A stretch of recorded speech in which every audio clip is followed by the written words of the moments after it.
Halo Sobat BEM bercerita. Assalamualaikum warahmatullahi wabarakatuh. Ini adalah kisah drama kriminal tentang istri yang jahat sama suaminya. Berakting seolah-olah merasa paling kehilangan, menangis paling pilu di pemakaman suaminya. Ternyata dia sendiri dalang dari penghabisan nyawa suaminya demi bisa menjadi janda berduit. Sebelum lanjut, silakan disubrek dulu. Arif Sriono pada saat kejadian berusia 33 tahun. Pria asal Kebumen, Jawa Tengah. Arif merantau ke Karawang pada tahun 2010 untuk bekerja. Berkat kerja keras dan dedikasinya di PT Toyota Motor Manufacturing Indonesia, dia bertugas di divisi Quality Control. Karirnya stabil, hidupnya mapan, dan tabungannya terkumpul. 4 tahun kemudian, Arif menemukan tambatan hatinya. Osi Klaranita Nanda Triar, atau yang akrab disapa Osi. Setelah menikah, mereka membeli rumah di kawasan Gria Budiman Asri, Karawang. Rumah itu adalah hasil jeripaya Arif, simbol nyata perjuangannya selama merantau. Sebelum resmi menikah, mereka membuat kesepakatan perjanjian pranikah. Isinya jelas, jika suatu saat bercerai, masing-masing tetap memegang hak atas harta yang dimiliki sebelum dan selama menikah. Warisan baru bisa dibagi jika salah satunya meninggal dunia. Tujuannya bukan karena curiga, melainkan agar pernikahan mereka dibangun atas dasar cinta, bukan materi. Arif sadar saat itu, ia satu-satunya pencari nafkah, sementara Osi tidak bekerja. Di awal pernikahan, semua berjalan harmonis, rumah tangga mereka tampak manis dan damai.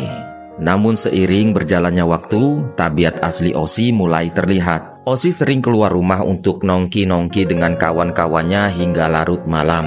Meski Osi tidak memiliki pekerjaan, kebiasaan jelek itu sering memicu pertengkaran yang terus berulang. Arif merasa capek, bukan karena kurang cinta, tapi karena perjuangannya terasa tak dihargai. Bahkan setelah mereka memiliki anak, Osi tetap tidak berubah. Ia sering menelantarkan anak mereka, uang belanja pun sering habis untuk memenuhi gaya hidupnya sendiri.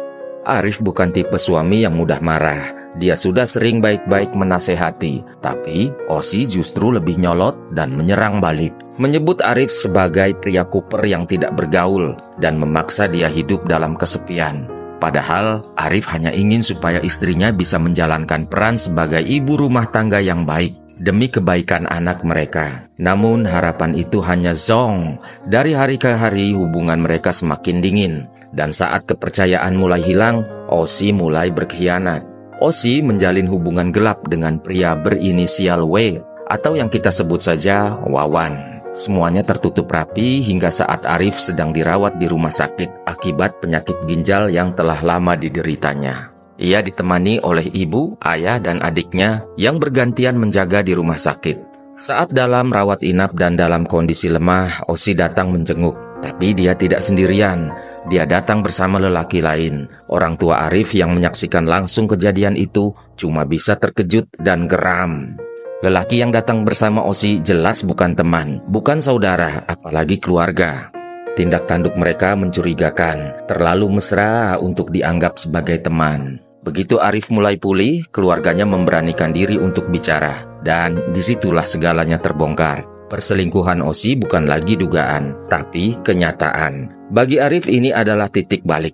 Setelah bertahun-tahun bersabar, mempertahankan rumah tangga dan memberi kesempatan, ia sadar Osi bukan hanya gagal menjalankan peran sebagai istri dan ibu, tapi juga mengkhianati kepercayaan dan menyia-nyiakan semua jerih payahnya.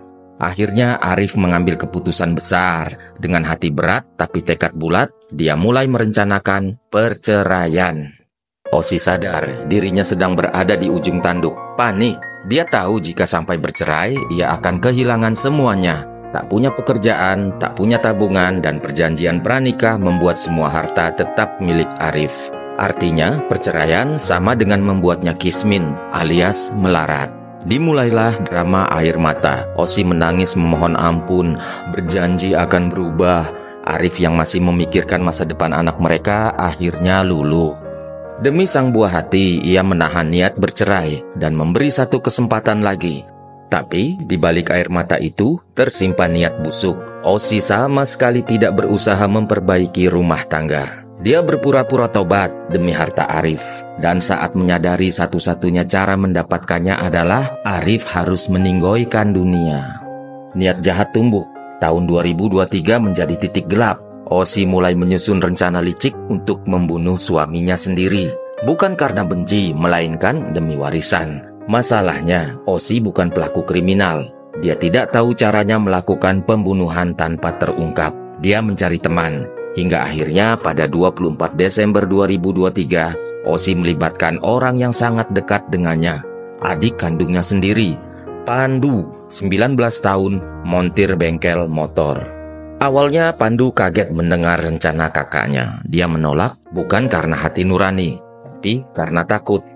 Tapi Osi terus membujuk, menjanjikan kehidupan enak setelah semuanya selesai. Dan setelah tekanan demi tekanan, Pandu akhirnya setuju. Tapi ia tak cukup berani untuk melakukannya sendiri. Dia lalu mengusulkan nama lain, teman bengkel lamanya, Rizal Nur Firdaus, 24 tahun. Sayangnya Rizal sudah lama tak bekerja di bengkel. Ia bahkan sudah pulang ke kampung di Purwokerto. Tapi Osi yang sudah gelap mata langsung memaksa agar Rizal diikutkan. Pandu segera menghubungi Rizal, tapi tentu saja tidak langsung membicarakan soal pembunuhan. Dia hanya menawarkan kerjasama membuka usaha warung angkringan di Karawang. Untuk meyakinkan, Pandu menjanjikan ongkos perjalanan dan tempat tinggal. Rizal yang sedang menganggur dan butuh uang menyambut tawaran itu dengan antusias. Begitu dana ditransfer, dia langsung naik bus menuju Karawang. Sesampainya di sana, Rizal justru diinapkan di rumah Wawan, selingkuhan Osi. Wawan sama sekali tak tahu rencana jahat yang sedang disusun. Osi sengaja menyembunyikannya karena tahu Wawan pasti akan menolak atau bahkan melapor polisi. Ironisnya, Rizal pun belum tahu maksud sebenarnya. Ia benar-benar percaya sedang diajak buka bisnis warung angkringan. Tapi malam itu setelah mereka bertiga, Osi, Pandu, dan Rizal berkumpul di rumah, kebenaran mulai terungkap. Osi dan Pandu akhirnya blak-blakan bicara soal rencana mereka untuk membunuh Arif. Rizal kaget, niat awal cari kerja malah diminta membunuh. Dia sempat menolak dan ingin kabur. Tapi Osi dan Pandu terus membujuk, menjanjikan imbalan sebesar 1,5 juta rupiah dan 1 unit motor Yamaha Vision bekas. Rizal mulai goyah. Ia sadar jika kabur ia tak punya ongkos pulang. Dan meski hatinya menolak, iming-iming uang dan motor membuatnya akhirnya menyanggupi, meski dengan setengah hati. Mereka mulai menyusun rencana lebih detail. Namun perubahan sikap ketiganya, selingkuhan Osi curiga ketika Wawan mulai bertanya-tanya. Sampai Wawan tahu rencana mereka sebenarnya hingga Wawan marah dan memarahi Osi. Osi membatalkan rencana tersebut seolah-olah tersadar setelah dinasihati sang pacar. Tapi tentu saja itu semua cuma sandiwara. Diam-diam Osi menyewa rumah kontrakan baru, tempat rahasia untuk menyusun strategi. Di sanalah mereka bertiga, Osi, Pandu, dan Rizal merancang rencana pembunuhan, sekaligus menjadikannya tempat tinggal sementara untuk Rizal. Selama di rumah itu, Osi benar-benar memanjakan dua algojonya. Makanan enak, rokok, minuman keras, bahkan narkoboy. Semua dibeli dari uang Arif yang diselewengkan. Suasana terasa seperti holiday, seperti liburan, bukan persiapan kejahatan. Setelah beberapa hari merancang rencana, mereka sepakat. Cara paling bersih untuk membunuh Arif adalah dengan racun. Tidak ada kekerasan, tidak ada luka, tinggal campurkan ke makanan atau minuman, beres. Tanggal 29 Desember 2023, Pandu menghubungi Arif dan mengajaknya makan di sebuah rumah makan di Karawang. Arif tidak curiga sama sekali karena Pandu adalah adik iparnya. Rizal saat itu ikut, serta berpura-pura menjadi teman Pandu. Namun rencana itu gagal. Ternyata Arif datang membawa anaknya. Pandu dan Rizal bingung. Mereka tidak bisa beraksi karena khawatir anak itu jadi korban atau melihat hal mengerikan. Mereka pulang dengan tangan kosong. Rencana gagal total. Di rumah kontrakan, Osi menyambut mereka dengan kesal. Ia segera mengajak diskusi ulang, mencari rencana lain. Setelahnya muncul ide baru, lebih ekstrim, lebih beresiko, tapi peluang suksesnya lebih besar. Osi ingat Arif sering pulang malam sendirian naik motor, melewati jalan sepi dan gelap. Momen sempurna untuk dijadikan lokasi eksekusi. Tanpa ragu, Osi memerintahkan Pandu dan Rizal memanfaatkan kebiasaan itu. Mereka mulai menyusun detail lokasi, serangan, waktu, dan jalur kabur. Dan akhirnya malam itu pun tiba. Senin 8 Januari 2024 setelah tahun baru, niat jahat semakin bulat. Pandu dan Rizal bersiap di titik yang sudah mereka pilih. Sementara itu, Osi membangun alibi dengan sengaja pergi ke Bandung. Pura-pura tak tahu apa-apa malam itu.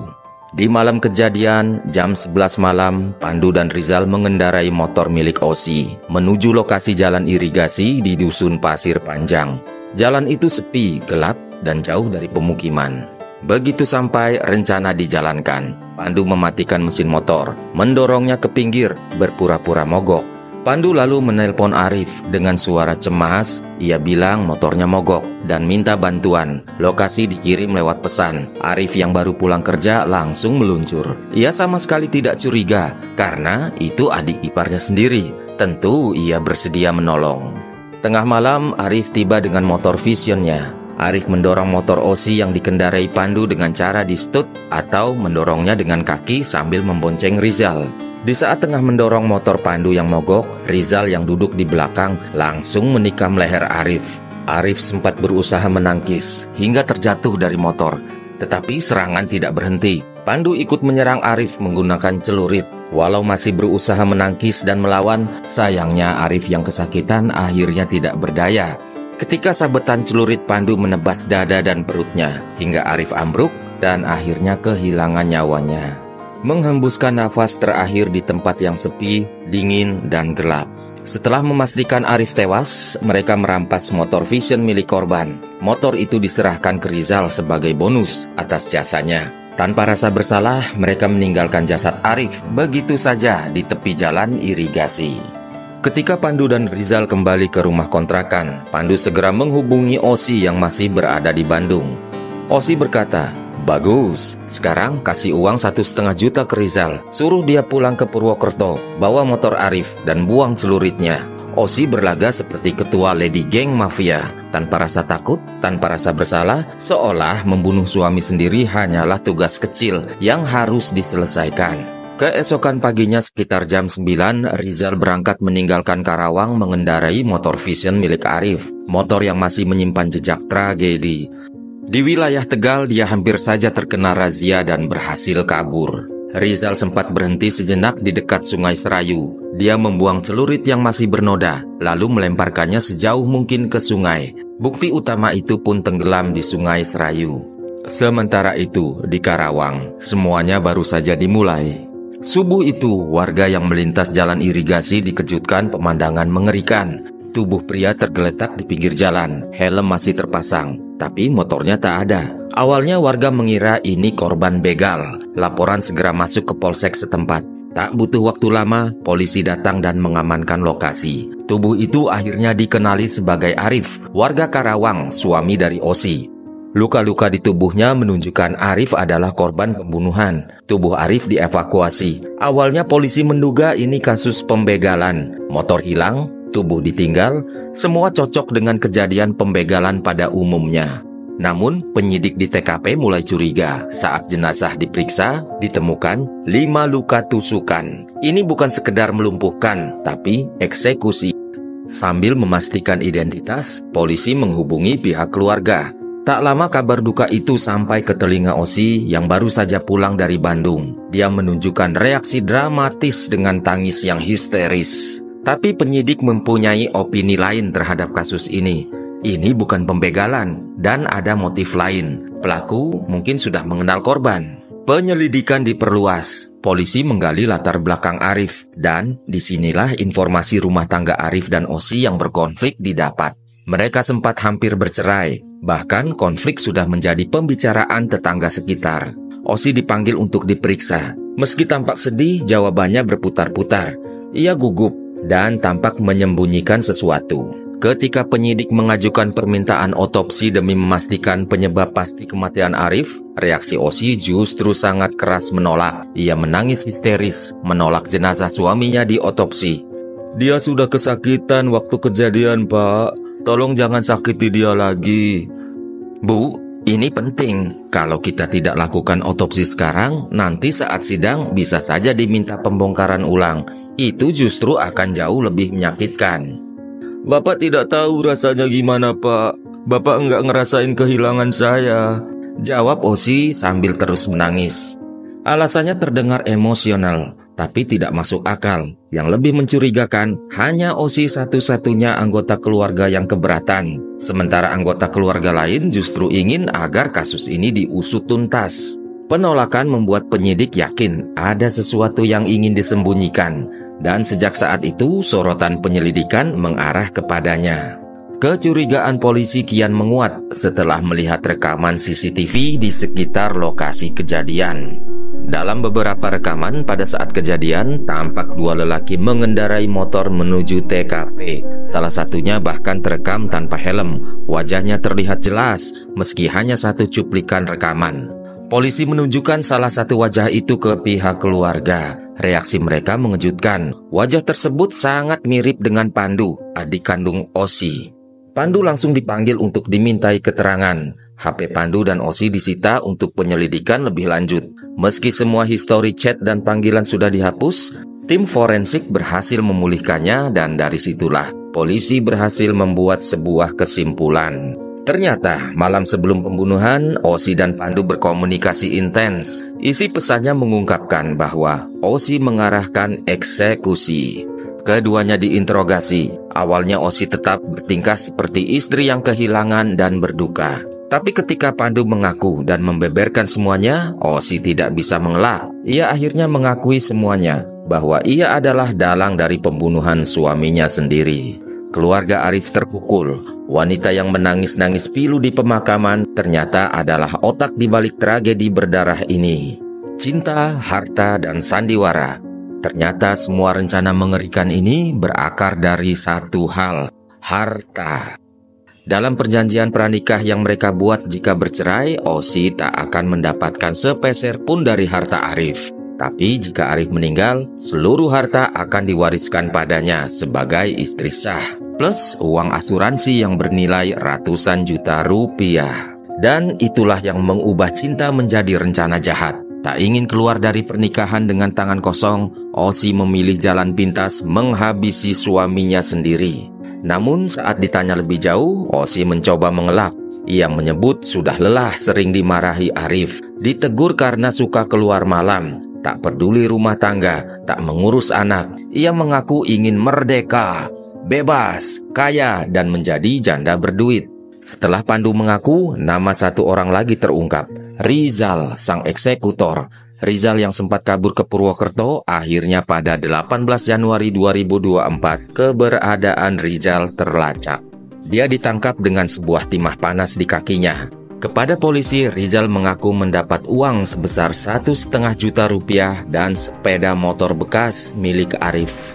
Demi uang receh dan satu motor, nyawa manusia dihilangkan. Akibat perbuatan tersebut, Osi sebagai otak dari semua ini dijatuhi hukuman penjara seumur hidup, sedangkan Pandu dan Rizal dijatuhi hukuman 20 tahun penjara. Kasus ini ramai jadi perbincangan publik, bukan cuma karena kejahatannya, tapi karena dramanya. Dan mudah-mudahan dari kasus ini kita bisa belajar bahwa cinta tanpa ketulusan bisa berubah jadi tragedi. Belajar bahwa menikah dengan orang yang lebih mencintai harta daripada pasangan bisa jadi petaka. Terima kasih sudah menonton video ini. Wassalamualaikum warahmatullahi wabarakatuh. Have a nice day and bye-bye.